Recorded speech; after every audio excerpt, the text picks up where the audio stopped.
Hi everyone. आज के इस लेक्चर में हम डिफरेंस के बारे में बात करेंगे जेंडर स्टडीज़ और वुमेन स्टडीज़ के अंदर।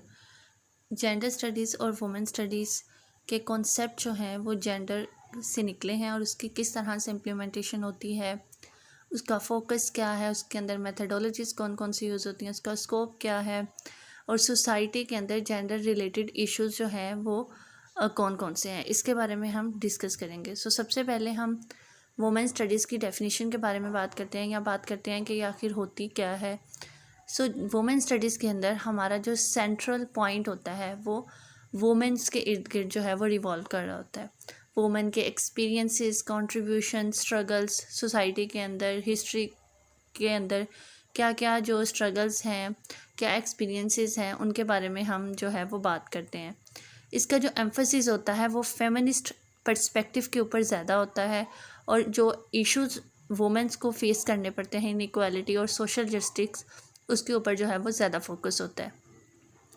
इस फील्ड के अंदर डिस्कशन ऑफ इंटरसेक्सुअलिटी जो है वो इन्वॉल्व होती है कि किस तरह जो है वुमेन सोसाइटी के अंदर रेस, क्लास और सेक्सुअलिटी को फेस करती है। फर्दर हम जेंडर स्टडीज़ की डेफिनेशन की बात करते हैं। जेंडर स्टडीज़ के अंदर हमने पहले भी बात की थी कि ये सोशली कंस्ट्रक्ट किया जाता है और इसके अंदर मस्कुलिनिटी और नॉन बाइनरी आइडेंटिटीज़ होती है। इसके अंदर हम एग्जामिन करते हैं कि किस तरह से जेंडर रोल्स और जेंडर एक्सपेक्टेशंस जो हैं वो हमें हमारे सोसाइटल बिहेवियर और इंस्टीट्यूशंस को शेप करती हैं।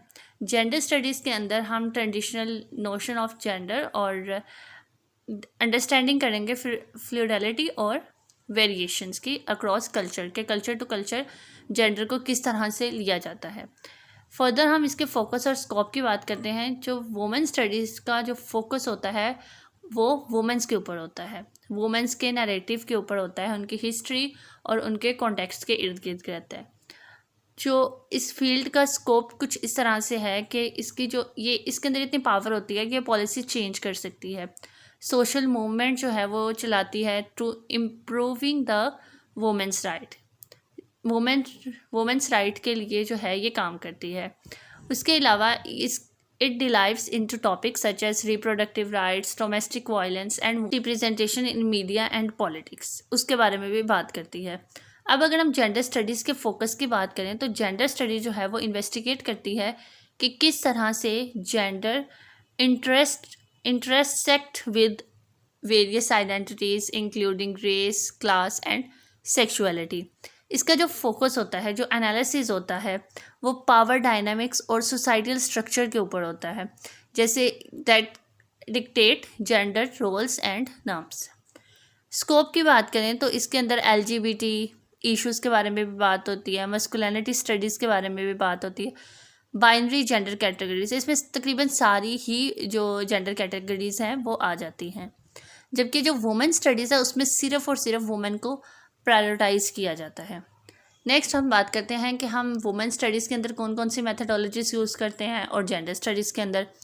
वुमेन स्टडीज़ के अंदर हम क्वालिटेटिव रिसर्च मेथड यूज़ करते हैं। इसके अंदर हम इंटरव्यूज़ करते हैं, केस स्टडीज़ और वुमेन्स के एक्सपीरियंस को हाईलाइट करते हैं।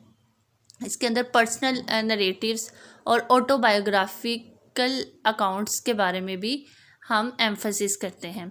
इसके अंदर जो फेमिनिस्ट थ्योरी है उसको एज अ फाउंडेशन फ्रेमवर्क जो है वो यूज़ किया जाता है to relevant to the women. जबकि जो जेंडर स्टडीज़ है उसके अंदर वैरायटी ऑफ मेथडोलॉजीज़ यूज़ की जाती हैं। इसके अंदर क्वालिटेटिव और क्वांटिटेटिव दोनों ही मेथडोलॉजीज़ यूज़ की जाती हैं टू एक्सप्लोर जेंडर डायनामिक्स।